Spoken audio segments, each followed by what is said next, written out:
Bismillahirrahmanirrahim. Assalamualaikum warahmatullahi wabarakatuh. Yang terhormat Bapak dosen Miftahul Solahuddin selaku mengampu mata kuliah metodologi penelitian dan juga teman-teman yang kami banggakan. Pada kesempatan kali ini kami dari kelompok 3 ingin mempresentasikan mengenai jenis-jenis penelitian. Baik, untuk mempersingkat waktu, mari kita buka nasi pada pagi hari ini dengan bacaan Bismillah sama-sama. Bismillahirrahmanirrahim. Selanjutnya, materi yang pertama yaitu jenis penelitian berdasarkan pendekatan.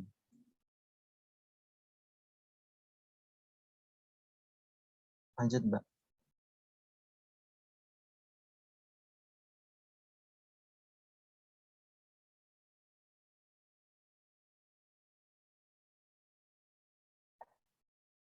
Pengertian pendekatan penelitian menurut para ahli, menurut Nazir ialah pendekatan penelitian merupakan sebuah metode penelitian ilmiah, boleh dikatakan suatu pengejaran terhadap kebenaran yang diatur oleh pertimbangan-pertimbangan yang logis. Menurut Hamid Darmadi, pendekatan penelitian merupakan metode atau cara ilmiah untuk mendapatkan data dengan tujuan kegunaan tertentu.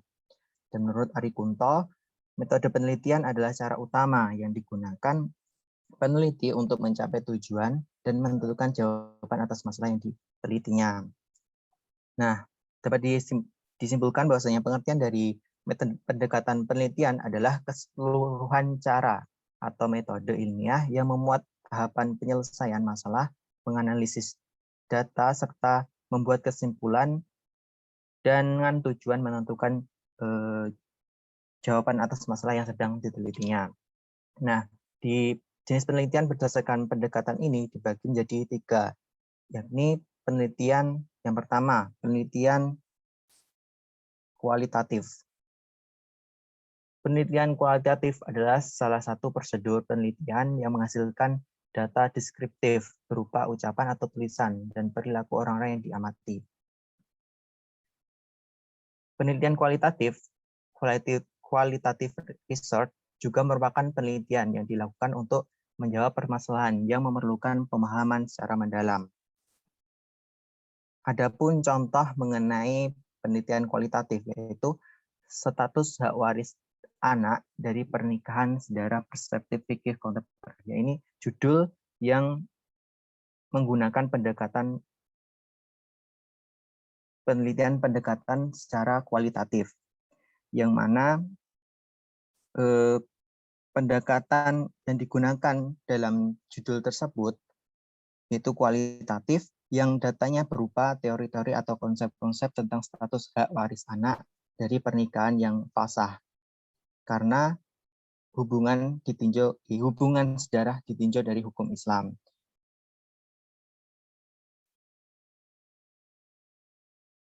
Kemudian disajikan dengan menggunakan metode deskriptif, yaitu digunakan untuk mendeskripsikan segala hal yang berkaitan dengan pokok-pokok pembicaraan di dalam status hak waris anak dari pernikahan sedarah. Selanjutnya, penelitian kuantitatif. Penelitian kuantitatif adalah jenis penelitian yang menghasilkan penemuan-penemuan yang dapat dicapai dengan menggunakan prosedur-prosedur statistik atau cara lain dari kuantifikasi atau pengukuran.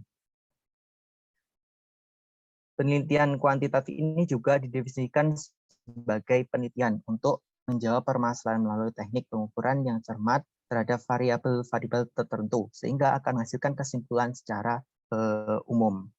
Contohnya yaitu dalam judul skripsi yaitu pengaruh intelektual kapital terhadap nilai perusahaan dengan profitabilitas sebagai variabel intervening.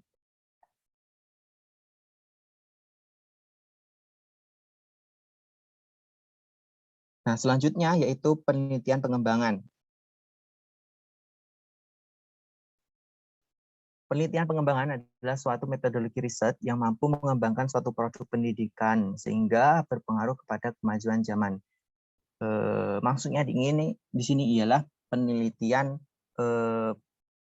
berupa mengembangkan sesuatu produk yang akan berkaitan atau berpengaruh kepada teknologi kemajuan zaman. Nah, tujuan dari penelitian pengembangan ini yakni mengembangkan prototipe produk atau yang disebut dengan metode pengembangan produk dengan cara membuat rancangan, sampel atau model dengan tujuan pengujian konsep atau proses kerja dari produk. Dan menjadikan kajian empiris terkait dengan perumusan saran-saran metodologis untuk mendesain dan evaluasi produk tersebut. Contohnya ya ini terhadap pengembangan media pembelajaran bahasa Indonesia dalam bentuk buku gambar pop-up.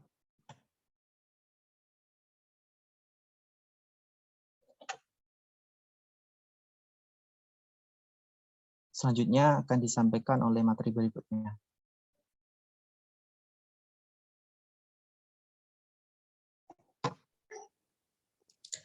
Selanjutnya itu yang kedua adalah penelitian berdasarkan bidang ilmu. Dibagi menjadi dua, yaitu penelitian alam dan penelitian sosial. Yang pertama adalah penelitian alam. Penelitian alam ini merupakan suatu penyelidikan tentang gejala-gejala alam. Penelitian alam ini hanya membahas gejala-gejala alam yang diamati seperti biologi, fisika, kimia, matematika, dan ilmu medis. Sedangkan objeknya yaitu adalah benda-benda alam. Contohnya itu dalam skripsi Ahmad yang berjudul Pengaruh Jenis Pupuk Kandang Kambing dan Pupuk Kandang Sapi terhadap Pertumbuhan Sawi. Nah, di sini peneliti itu memulainya dengan persiapan alat-alat dan bahan, kemudian penanaman sawi, kemudian pemberian pupuk kandang, yaitu pupuk kandang kambing dan pupuk kandang sapi dengan dosis yang berbeda-beda. Yang selanjutnya itu perawatan, pemanenan, dan yang terakhir ialah pengamatan. Dan hasil dari penelitian tersebut disimpulkan bahwa pupuk kandang yang paling optimal digunakan untuk pertumbuhan sawi adalah pupuk kandang kambing dengan dosis 20 sampai 30 ton per hektar atau pupuk kandang sapi dengan dosis 30 ton per hektar. Yang kedua itu penelitian sosial. Untuk menyelesaikan masalah-masalah sosial, ada satu cara yang digunakan oleh ilmuwan sosial untuk menyelesaikan masalah tersebut, yaitu dengan melakukan penelitian sosial. Penelitian sosial adalah suatu penyelidikan tentang gejala sosial dengan metode ilmiah dan kebenarannya dapat dipegang. Ciri-cirinya yaitu yang pertama penelitian dilakukan secara objektif, yaitu peneliti harus memiliki sikap netral. Yang kedua adalah objeknya berupa fakta dan gejala sosial yang terjadi di lingkungan masyarakat. Yang ketiga, adanya tujuan penelitian. Yang keempat, dilakukan secara sistematis dan disusun dengan metode ilmiah yang terencana. Yang kelima, penelitian sosial dilakukan dengan analisis yang bisa diterima akal sehat. Di dalam penelitian sosial ini ada dua metode yang digunakan, yaitu metode kualitatif dan metode kuantitatif. Metode kualitatif itu memberikan suatu gambaran permasalahan sosial secara deskripsi, sedangkan metode kuantitatif menggunakan data-data yang terdapat dalam masyarakat. Tujuan metode kuantitatif ialah mendapatkan hasil sistematis sebagai bukti atas teori dan hipotesis yang diajukan peneliti. Sementara itu di dalam metode kualitatif tidak memerlukan hipotesis. Contohnya itu dalam skripsi Muhammad Ansori Daud yang berjudul Fenomena Meningkatnya Kehamilan di Luar Nikah akibat belis di kota Ende, Nusa Tenggara Timur. Penelitian ini menggunakan metode kualitatif yang menghasilkan data berupa pernyataan responden secara lisan, tertulis maupun perilaku yang nyata. Belis yang dimaksud di sini ialah mahar. Di dalam masyarakat ND, dalam adat masyarakat ND, besaran mahar ini lebih besar daripada umumnya, yang menimbulkan pertanyaan apakah besarnya jumlah mahar berpengaruh terhadap kehamilan di luar nikah dan bagaimana cara menentukan besaran mahar tersebut. Dan hasil dari penelitian ini bahwa faktor hamil di luar nikah terpengaruh oleh besarnya mahar tersebut, dan besaran mahar itu tergantung dengan tradisi dari keluarga besar mempelai wanita. Mahar atau belis ini tidak dapat dikurangi karena dapat mengakibatkan aib bagi keluarga mempelai wanita. Sekian dari saya, akan dilanjutkan oleh rekan saya.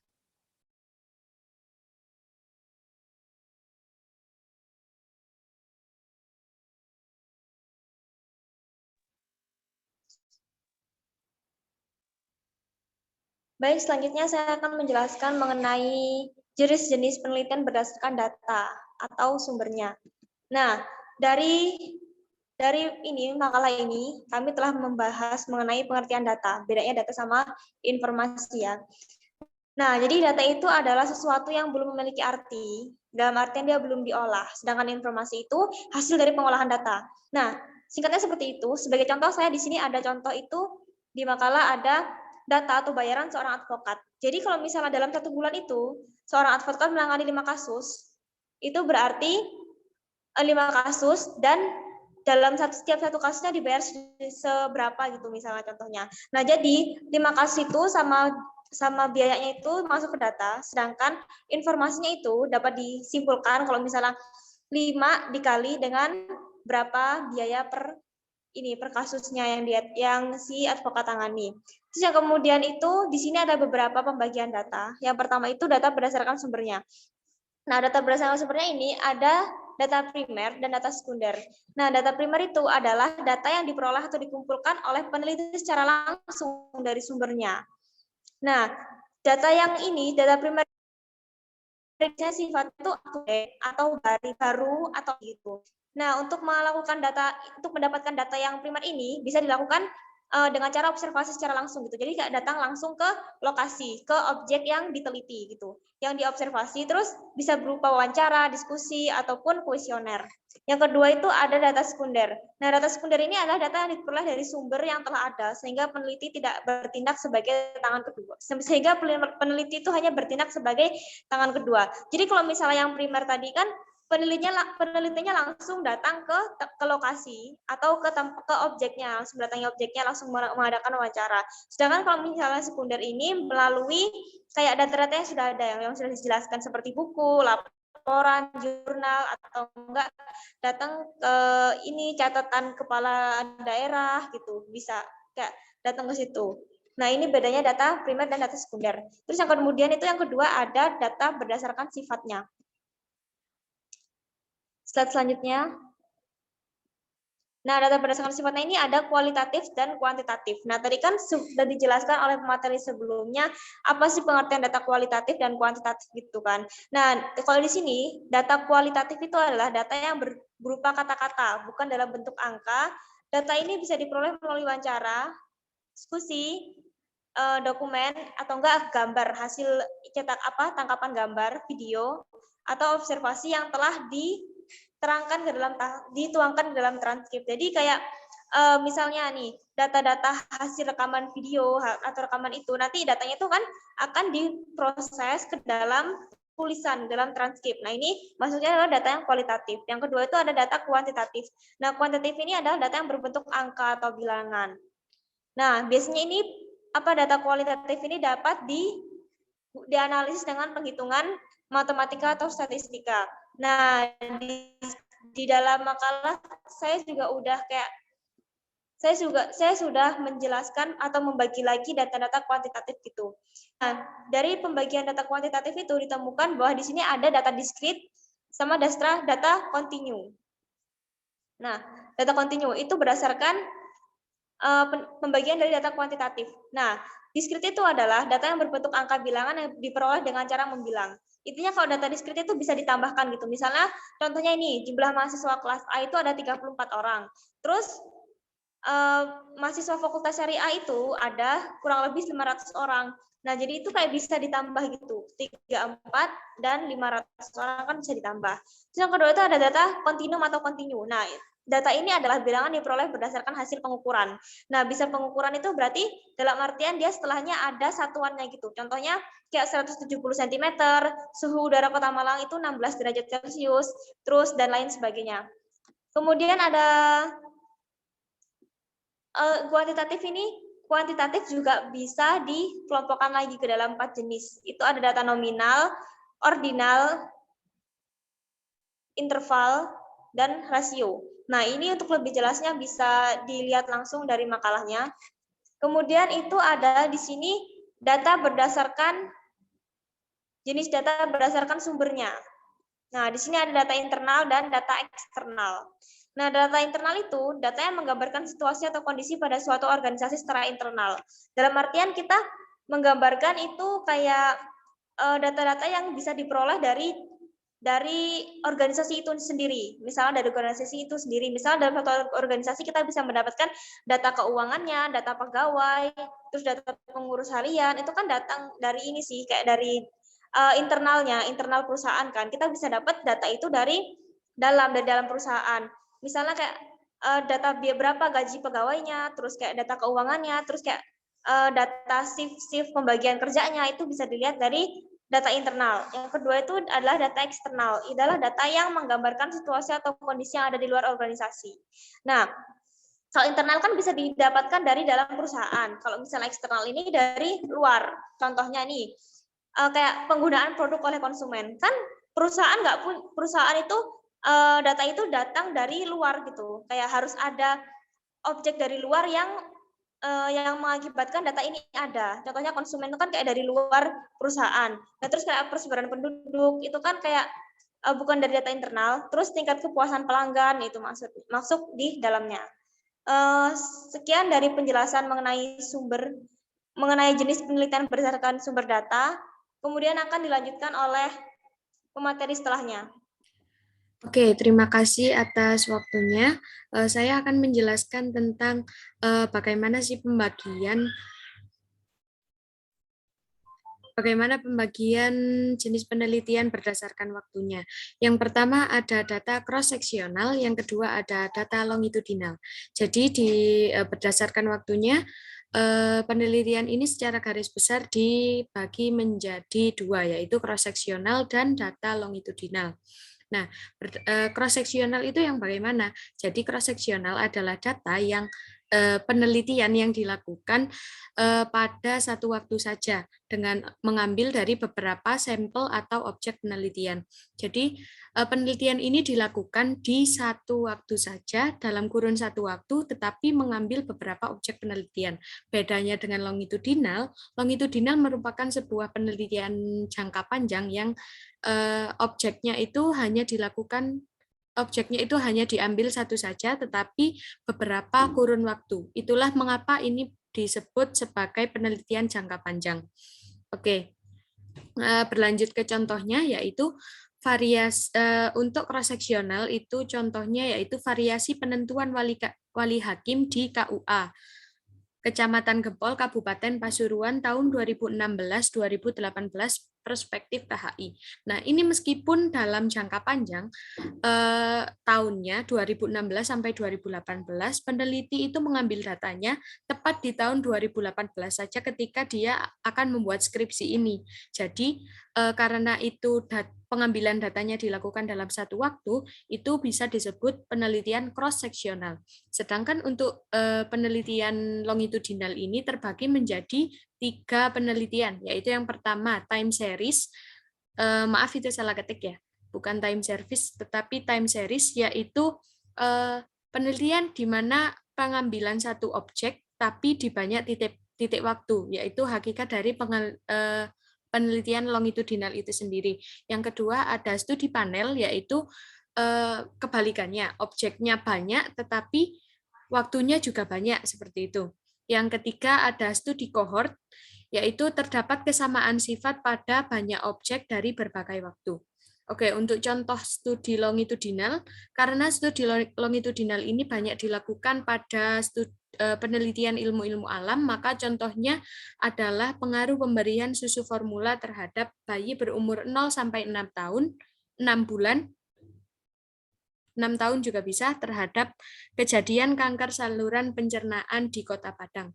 Nah, titik perbedaan dari cross-sectional dan longitudinal terutama adalah pada pengambilan datanya. Jadi pengambilan data kalau cross-sectional itu dari beberapa sampel, tapi satu objek, dari beberapa sampel, tapi satu waktu.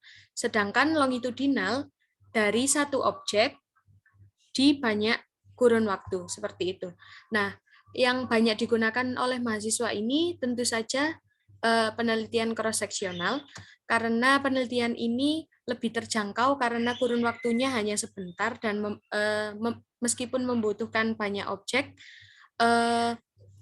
karena kurun waktunya yang hanya sebentar itu jadi terkesan lebih terjangkau. Nah, tapi metode ini juga memiliki kekurangan karena kalau tidak banyak sampel, akurasi hasil penelitiannya itu kurang. Jadi untuk longitudinal, kelebihannya metode ini banyak digunakan oleh peneliti seperti dosen-dosen yang akan melakukan penelitian jangka panjang.